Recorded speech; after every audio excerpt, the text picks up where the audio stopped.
Coach, bonjour. Bonjour. Bonjour. Est-ce qu'aujourd'hui on peut parler de situation d'urgence au Sporting ou pas? Bon, c'est vous qui l'appelez comme ça. D'accord. Euh, Après, on est conscient de la situation. On sait que le match de demain a une grande importance déjà sur l'aspect comptable, puisqu'on joue un concurrent direct du moment. Ouais, il nous faut ramener une victoire. Dire après ce non-résultat contre Caen et en ayant réussi quand même une prestation très correcte, où les gens n'ont pas été récompensés. Voilà, en fait, on est dans l'obligation de faire un résultat demain. Obligation de faire un résultat demain chez une équipe qui n'a pas gagné cette saison à domicile. Vous n'avez pas gagné cette saison à l'extérieur. Il pourrait peut-être y avoir une fin de série demain soir. Comment arriver à faire tomber cette équipe de Dunkerque, sachant qu'il y a quand même des problèmes offensifs au Sporting, on l'a encore vu du côté de Caen. Oui, alors qu'ils n'aient pas gagné à domicile, c'est une chose. Nous aussi, on a du mal à s'imposer à l'extérieur. C'est un bon challenge et un vrai défi qui est le nôtre, d'aller chercher cette première victoire à l'extérieur qui nous ferait un plus grand bien avant de recevoir par la suite Quevilly. Alors, quand vous regardez bien les deux derniers matchs qu'on a pu faire contre Auxerre et contre Caen, où le contenu a été très intéressant dans différents domaines. Après, il faut admettre une chose, c'est que notre aspect offensif dans la finition, dans l'efficacité, est pas bon. Dire, on se procure des situations intéressantes et parfois des occasions, et on n'arrive pas à finir, on n'arrive pas à la mettre au fond. Et après, il y a les circonstances aussi du match, malgré que j'aime pas trop parler de ça parce que ça fait partie du jeu.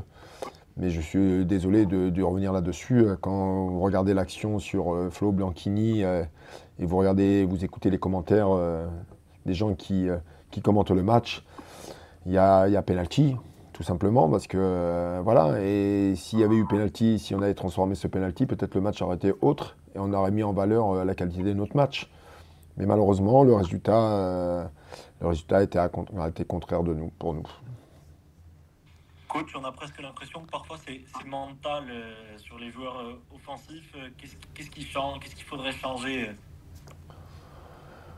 Vous savez, quand vous êtes attaquant ou même les joueurs qui sont dans le domaine offensif, quand vous n'arrivez pas à marquer, quand vous n'arrivez pas à terminer les actions dans des situations favorables, il y a automatiquement les joueurs ils se posent des questions. Il y a un aspect mental, il y a un aspect de confiance, il y a un aspect de geste, il y a un aspect de faire le bon geste, d'être au bon endroit au bon moment.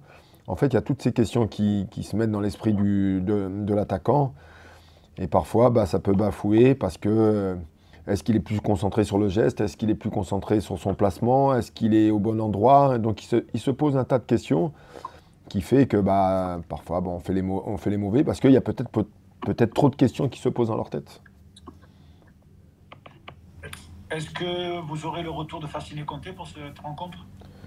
Alors il y avait des interrogations autour de lui, après des examens qui ont été quand même dans l'ensemble assez favorables. Mais on l'a mis en activité et il a toujours une douleur au mollet à partir du moment où il commence à sprinter. Et si Fasciné Conté ne peut pas sprinter, en fait, ça ne nous sert pas à grand chose.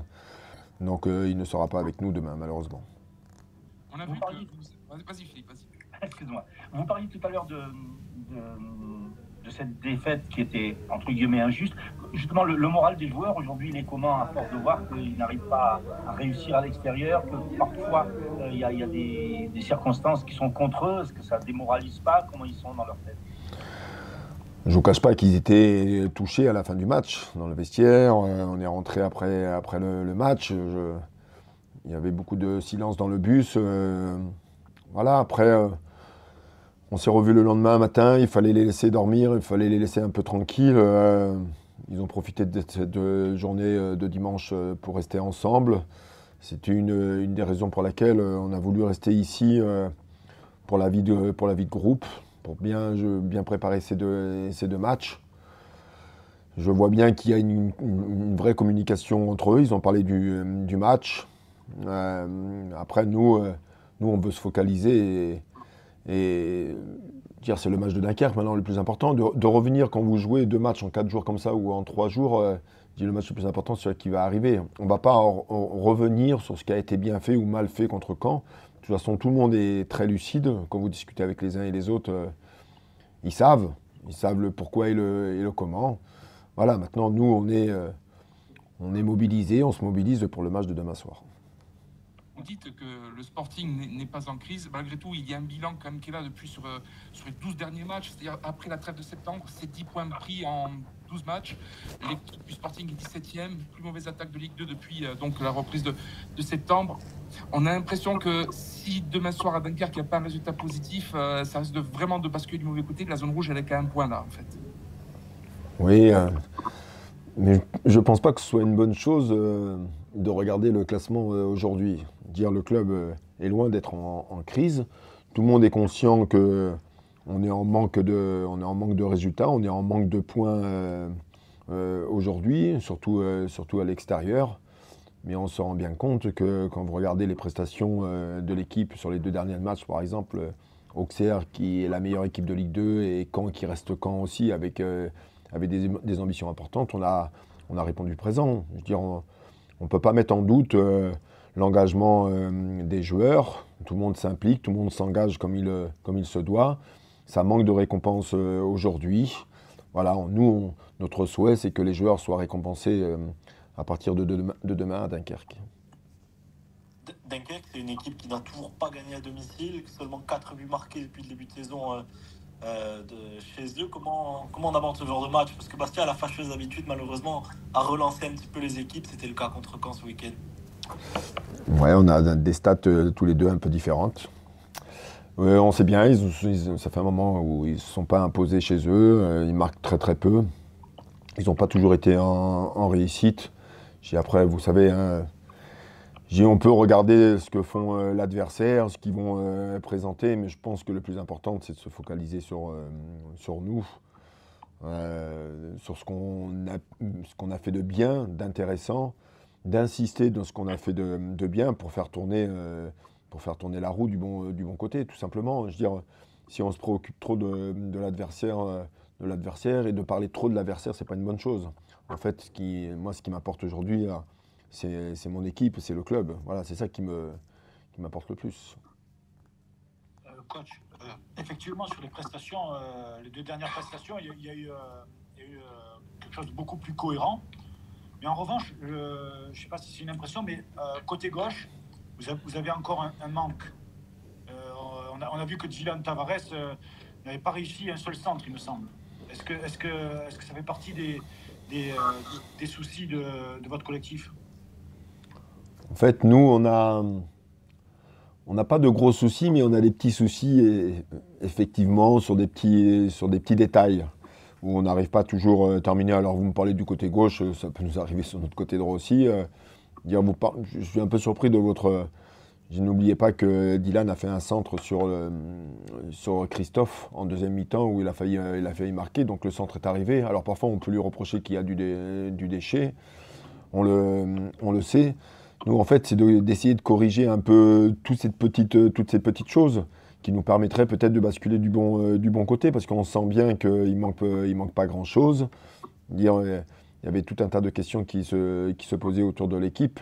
Mais quand on voit le comportement sur l'état d'esprit général, tout le monde a répondu présent et tout le monde répond présent. En fait, il faut sûrement faire un petit peu plus, ou beaucoup plus encore, pour passer à autre chose et aller chercher cette victoire qui nous ferait un bien fou à tout le monde. Alors, on l'a vu ce samedi, ça avait été déjà le cas contre Auxerre. Les changements ont été très tardifs. Il y a eu Florian Mankini qui est entré à l'heure de jeu. Et du côté de Caen, les autres changements, ils sont intervenus après le but gagné à la toute fin du match. Est-ce que ça veut dire, désolé de poser la question comme ça, que le banc que vous avez aujourd'hui n'est peut-être pas suffisamment à la hauteur des enjeux si vous faites peu appel à lui depuis 2 matchs? Ouais, je vois bien où vous voulez en venir.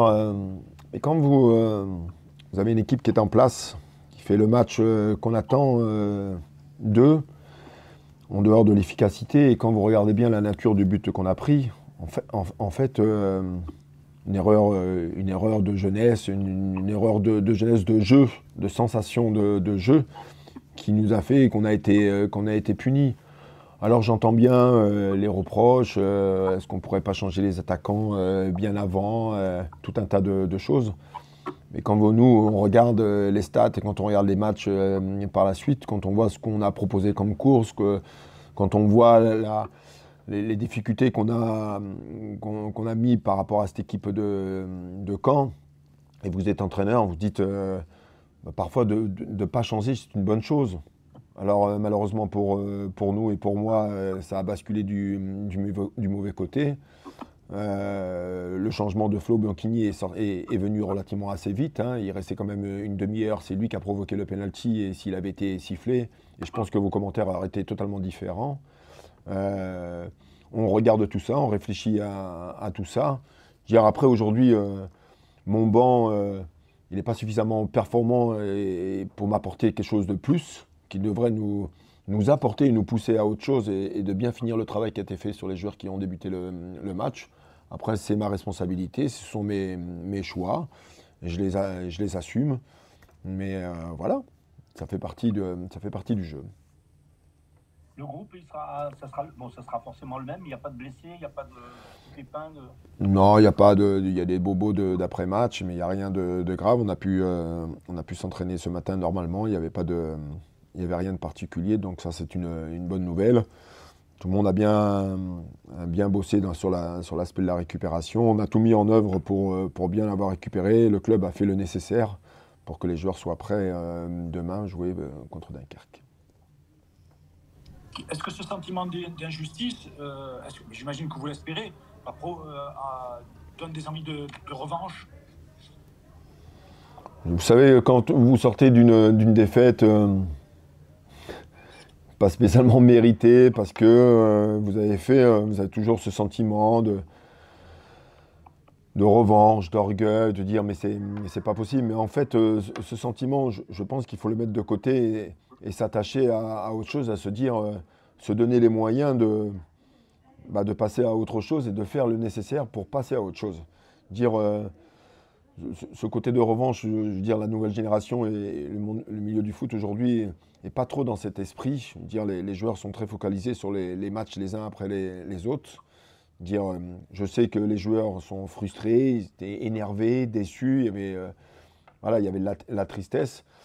Mais je trouve que depuis hier, tout le monde a repris un peu de l'avant, de l'allant dans les comportements et dans les discours des uns et des autres.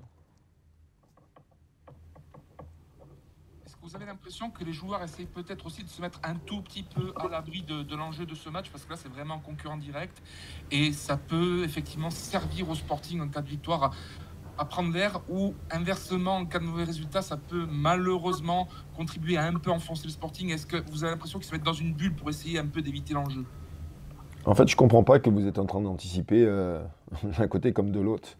Dire, nous, on n'a pas envie de penser aux choses négatives, on a simplement envie de penser comment on peut avancer et non pas comment on va reculer.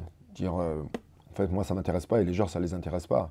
Dire, on sait très bien que si on arrive à aller chercher cette victoire, ça nous fera un bond en avant, ça nous fera un bien pas possible. Après, les choses seront remises en cause aussi sur la réception de Quevilly 10 jours après. Donc, en fait, nous sommes que dans la projection d'avancer, voilà, et non l'inverse.